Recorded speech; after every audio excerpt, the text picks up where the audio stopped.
I would like to tell you a story. This story began in Castellamare, Italy, crossed an ocean, spanned over 9 decades, and has led me to this podium today. Carlo Caravino was part of the Great Migration from Italy in the first half of the 1900s, fleeing grinding poverty and seeking a better life in the land of hope and opportunity. With barely a 4th grade education, Carlo was willing to work long hours on low wages. As an unskilled worker, he laid railroad ties, shoveled gravel between rails, and did a lot of odd jobs. There are even some old wooden-covered bridges in the Catskills that bear the mark of his rugged hands. He helped build America.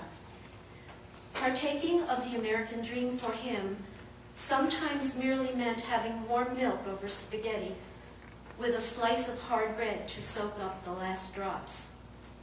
He had 6 girls and 1 boy, Michael, who died in childhood.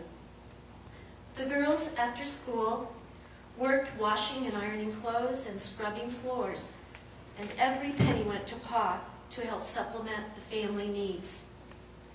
One of his girls was my mother, Vicingina, whose name was later Americanized to Virginia. In 1945, Virginia met and in 1946 married Walter Edward Wickham Jr., my dad, a World War II vet, freshly back from Italy and North Africa, where he served this country in the war to liberate the world from fascism's barbarous totalitarian grip. His job in the Army Air Corps was propeller specialist, and his airplane was the B-25 bomber.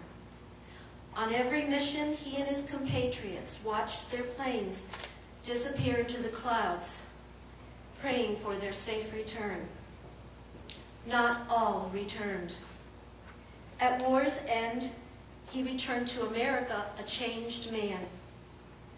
The sights, sounds, and losses of war reverberated through his body, and the once steady hands that had assembled intricate electronic parts trembled uncontrollably for the rest of his life. He never complained, nor did he consider himself robbed. After all, others had given the ultimate gift. And to the day he died, his eyes still welled with tears when he beheld Old Glory unfurl her stars and stripes upon a gentle breeze. He never forgot the price that had been paid for the privilege to fly her high.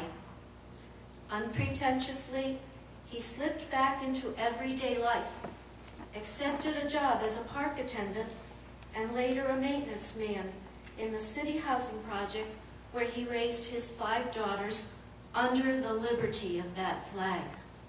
He helped build America. Neither Carlo nor Walter ever imagined that the course of their lives would lead to a day when their granddaughter and daughter would stand before such a prestigious audience to honor her son, their great-grandson and grandson, the Honorable Gregory Blake Warmouth. Carlo's and Walter's lives were burdened with hardship and sacrifice and sprinkled with simple pleasures. With the candle of hope, often just a flicker to illuminate their paths, they plodded on, facing every challenge and never giving up. They helped build America. This is the heritage of the man Gregory, today being vested with the black robe of justice. Solidly rooted in his spirit are the enduring virtues of duty and honor, service to God, family, and country, courage and strength, honesty and integrity, perseverance, and good old-fashioned hard work that were the core of Carlo's and Walter's lives. This is the man about whom I speak today, the boy I cherish and remember. I remember the first time I held him in my arms, brushed my cheek against his, and breathed in the pure, sweet fragrance of his new life. In that moment, I weaved a dream in my mind that in its grandeur, Carlo and Walter could never have dared to embrace, but I did. I believed that my baby, cradled close to my heart, could grow up to be whatever good and great person he would choose to be. I remember the warmth of his body, nestled under my arm as I read story after story. I remember the bouquet of tulips and daffodils plucked from a neighbor's garden, and the look of wonder and joy on his face as he offered me his gift of love.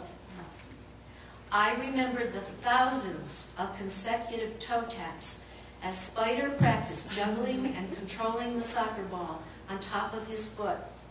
And I remember the celebratory mountain of jubilant boys heaped on the field after he scored the winning goal with only seconds to spare. I remembered helping his dad push our washing machine down the street during one of our many relocations. I remember Spidey heading off to indoor soccer scrimmages, his little sister Leela in tow, with the contingency plan in motion to sub her in for absent teammates. I remember the anguish and shock that rattled through his body as he collapsed to the floor when he first saw his sister Jana hooked up to a ventilator and cervical traction and struggling for life. Seeing her there unveiled the crushing reality that, though he had once come to her rescue and beat up a boy for making fun of her, this would be one battle that would not be his to win. I remember it all, for it is hidden and guarded here in my heart. We live in the greatest country on the face of God's green and blue planet. Where else could a simple woman, descended from simple folk like Carlo and Walter, stand here today to honor the extraordinary achievement of the child whose hand once fit in hers? Only in America. I do not stand here alone.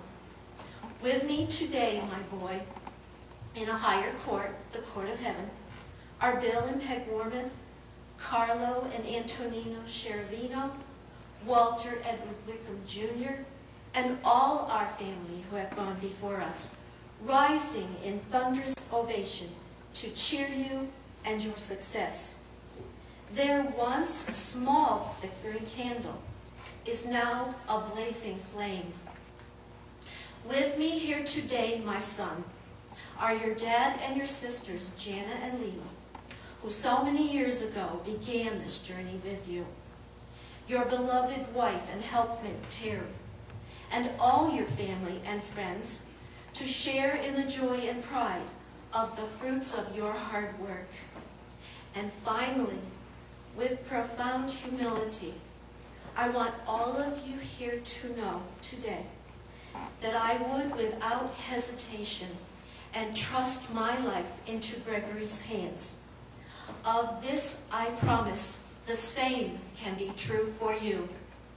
So if the Spirit ever prompts you, just dial M for Mother, and in a heartbeat, I will reaffirm this solemn pledge. Thank you.